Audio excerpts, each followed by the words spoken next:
প্রিয় দর্শক, প্রশাসনের দৃষ্টি আকর্ষণ করছি, ঢাকা শহরকে আমাদের রক্ষা করতে হবে। একটি সুন্দর পরিবেশ আমাদের নতুন প্রজন্মকে উপহার দিতে হবে। দেখুন, রাস্তার বাম পাশে ল্যাম্পপোস্টের আলো বন্ধ করে দেখুন,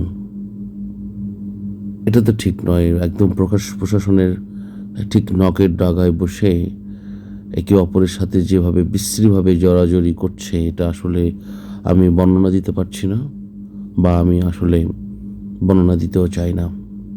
কিন্তু একটি পরিবার তার পরিজনের সাথে বা তার সন্তানদের সাথে রাস্তার মেইন ফটকের সামনে দিয়ে কীভাবে এসব পরিবেশের মধ্যে যেতে পারবে, একটা বিশ্রী পরিবেশের মধ্য দিয়ে। আপনারা দেখতে থাকুন।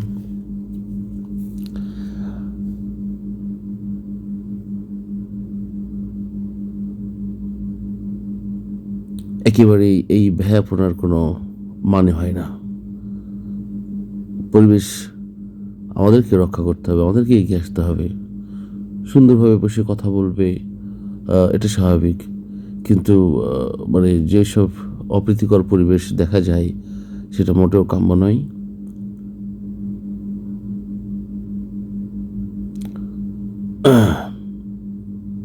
সংসদ ভবনের যে রাস্তাটি আছে তার ঠিক অপোজিট পাশে আপনার জিয়া উদ্যানের যে লেকটি আছে, সেইখানে আমি কিছু আনসার সদস্য দেখেছি যে রাত 8টার পর ভিতর থেকে সব বাহির করে দেয়।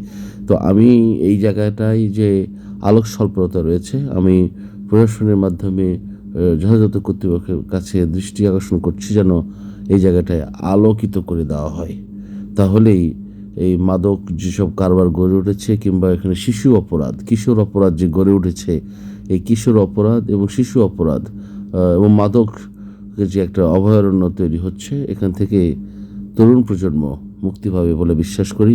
এবং আমরা যারা ঢাকা শহরে বসবাস করি, আমাদের জন্য আসলে পরিবার নিয়ে একটু খোলামেলা জায়গা বড়ই অভাব।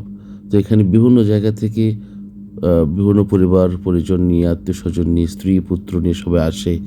এসে যদি এসব অপ্রীতিকর পরিবেশ তারা দেখতে পায়, আসলে এটা সামাজিকভাবে নিজেদের কাছে নিজেরা খুব লজ্জাবোধ করে।